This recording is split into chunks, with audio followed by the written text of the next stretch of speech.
For all your Diablo 4 item and gold needs, go to aoe.com and use code Ineffable for 3% off.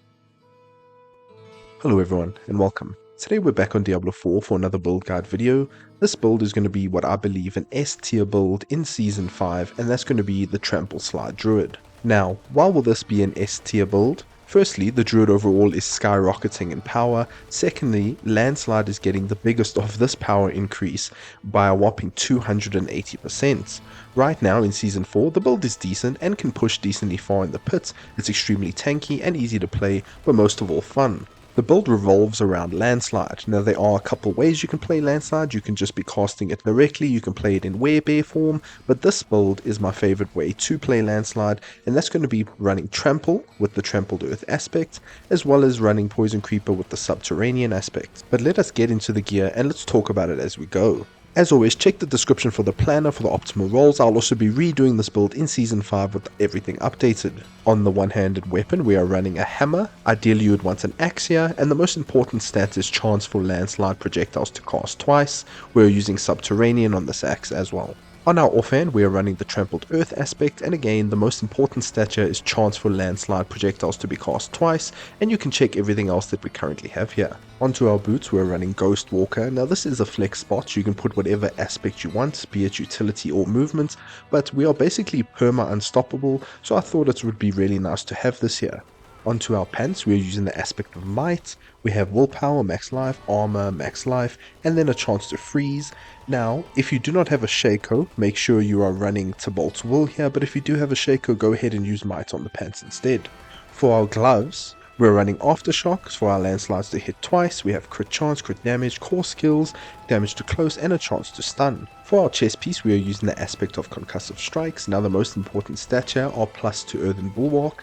Even in its current form, Earthen Bulwark is very strong, but it's getting a massive buff next season, giving us max life instead of base life. So getting as many points to Earthen Bulwark here will be imperative. But as always guys, this is just a template, so if you want to use something else in this slot, you're more than welcome to, something like Tyrael's Might, or even putting Might, the aspect of Might here, and then running Tibalt's Will.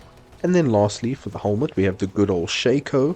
Now there are some alternatives you can use here, of course. If you don't have Harlequin's Crest, go ahead and use something like Guardslayer's Crown, and if you don't have Guardslayer's Crown, feel free to use a well-rolled helmet with an aspect of Undying. As I said, feel free to experiment with what you put into each slot, as there are a lot of flexibility options here within this build.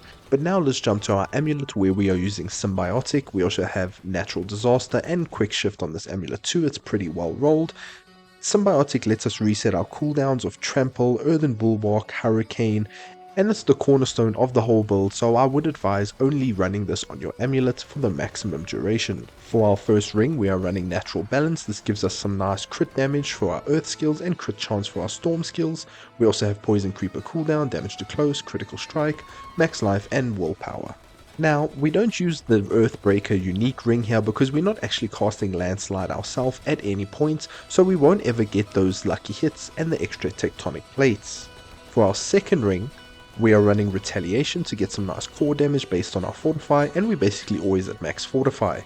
We also have some max health, crit damage, lucky hit chance, Poison Creeper cooldown, and some damage. Like I said, there are going to be lots of ways to play Landslide, and this is just one variation. If you're interested in seeing more in the future, please consider subscribing. But let's get on to our boons. First off, we're taking Wariness, then we definitely want to be taking Avian Wrath, as well as Iron Feather for the max health. In the third column, we're grabbing Pack Leader, and then lastly we're grabbing Calm Before the Storm, so we can get quick resets on our ultimates. I'm just going to go ahead and scroll through the skill tree while we talk about the general gameplay loop. So, the way we get our damage out is by using Trample, which now summons Landslides thanks to one of our aspects, as well as Poison Creeper, which will do the same thing. Using these two will basically reset each other from the Pack Leader node, as well as from the Symbiotic aspect. Along with this, we're going to be wanting to spam Storm Strike, as well as Hurricane and Earthen Bulwark. This will not only give us great damage reduction and keep us alive very well, but also give us resets of our damaging skills. Now this is the reason why this is my favorite way to play Landslide, because it doesn't rely on any spirit cost at all. And so we're never using any of our spirit, and instead just relying on lucky hits to proc these resets and get the damage out faster. As you can see in the gameplay, it's pretty simple. You want to charge into packs of enemies and then cast Poison Creeper to grip them all as well as summon all the landslides. Make sure to always be spamming your Storm Strike to get the resets as well as Earthen Bulwark to keep you unstoppable and shielded. Now, this build already performs pretty decently in the current patch, but I'm confident that it's going to be S tier next season. The reason for this is basically everything that we are using is getting buffed in some form. And because everything on our bar is a cooldown skill, we're going to be able to use the new boots that explode in fire when we use a cooldown, and because we're getting so many resets, we're going to be constantly proccing this. I think this will be a fantastic return of the Bulwark Druid in some form. Now, how does this compare relative to its other versions?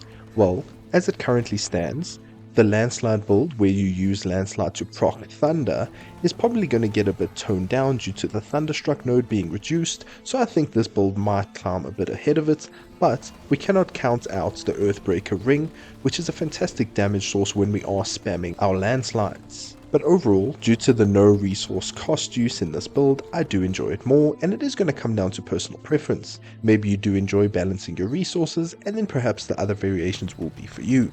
However, I will be covering this build specifically first in the new season, so make sure you subscribe to see it. Of course, I'm going to leave you with a bit of tier 90 gameplay, which I believe is the new standard for testing builds, so please do enjoy. That is going to be all the thoughts I have on the build. Just as a reminder, the planner is in the description so you can see the most accurate and up-to-date versions of everything, and if you did enjoy, please consider liking and subscribing, and until next time, farewell.